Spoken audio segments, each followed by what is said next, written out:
திருச்சிற்றம்பலம். அச்சுவேலி சிவஸ்ரீ குமாரசுவாமி குருக்கள் அருளிய முப்பொருள் விளக்கம். பாகம் 24. பசு இலக்கணம். உலகம் காரிய பொருளாய் இருப்பது. காரியங்களெல்லாம் பயன்படுத்துவதற்கு உரியன. காரியமான உலகத்தினால் வரம்பில் இன்பமுடைய பதிக்கு உபயோகமில்லை. மிக மேலாகிய குணங்களை உடைய கருத்தாவினால் செய்யப்பெற்றமையின் அது பயனற்றதுமன்று. எனவே இதனால் ஆன உபயோகத்தை அடைவதற்கு உரியவர்கள் இருக்கின்றார்கள். அவர்களே பசுக்கள் என்று சொல்லப்படுவார்கள். பசுக்கள் என்பது பாசங்களினால் பந்திக்கப்பட்ட ஆன்மாக்கள் என்று பொருள்படும். ஆன்மாக்கள் அனாதியே பாச சம்பந்தத்தோடு இருப்பதனால் பசுக்கள் என்று சொல்லப்படுவார்கள். ஆன்மா என்னும் சொல்லிற்கு வியாபகம் என்பது பொருள். பசு என்பதை பஷ் என்று ஊ என்று பிரித்து கொண்டு பசு என்று பொருள் கொள்ள வேண்டும். பஷ் என்றால் பந்தித்தல் என்று பொருள். ஊ அது செய்யப்படு பொருள் விகுதி. ஆன்மாக்கள் அநேகம் எண்ணற்றவை.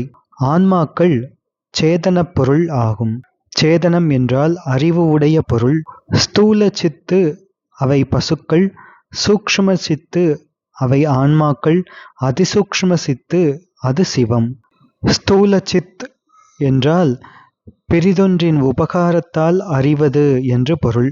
அதிசூக்ஷ்ம சித் என்பது தானே அறிவது. உயிரின் பெத்த நிலை அதில் பசு என்று அழைக்கப்படும். முக்தி நிலையில் ஆன்மா என்று அழைக்கப்படும்.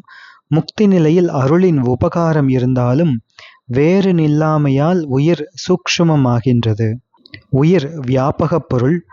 அது வியாபகம் என்றாலும் கூட ஒன்றனை பற்றும் பொழுது வேறு ஒன்றனை பற்றாது. அதாவது மண்ணுலகத்தை பற்றும் பொழுது ஸ்வர்க்க நரகங்களை பற்றாது.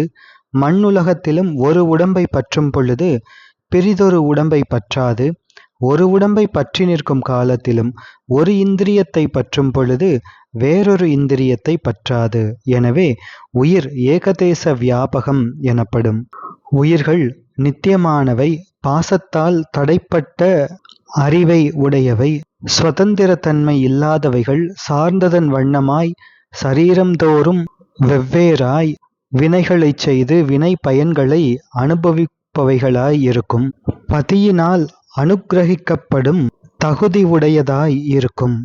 மூவகை எனும் தழை மூழ்கி உற்றிடும் ஆவிகள் உலப்பில அனாதி உள்ளன. தீவினை நல்வினை திறத்தின் வன்மையால் ஓவர முறைமுறை உதித்து மாயுமே என்பது கந்தபுராணம். இப்பசுக்களுக்கு பதியாயிருப்பதால் பரமசிவனார் பசுபதி எனப்படுவார். பாதி மாதொரு கூருடையானே பசுபதி பரமா பரமேட்டி என்பது எம்பிரான் சுந்தரமூர்த்தி சுவாமிகள் திருவாக்கு.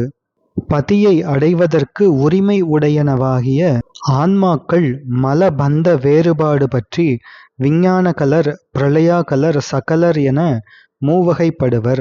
அம்மூவருள்ளும் விஞ்ஞானகலர் ஆணவமல மாத்திரம் உடையவர் என்றும், பிரளயாகலர் ஆணவம் கன்மம் என்னும் இருமலம் உடையவர் என்றும், சகலர் ஆணவமலம் கன்மமலம் மாயாமலம் என்னும் 3 மலம் உடையவர் என்றும் சொல்லப்படுவார். திரிமலத்தார் ஒன்று அதனில் சென்றார்கள் அன்றி ஒரு மலத்தாராயும் உளர் என்பது திருவருட்பயன். திருச்சிற்றம்பலம்.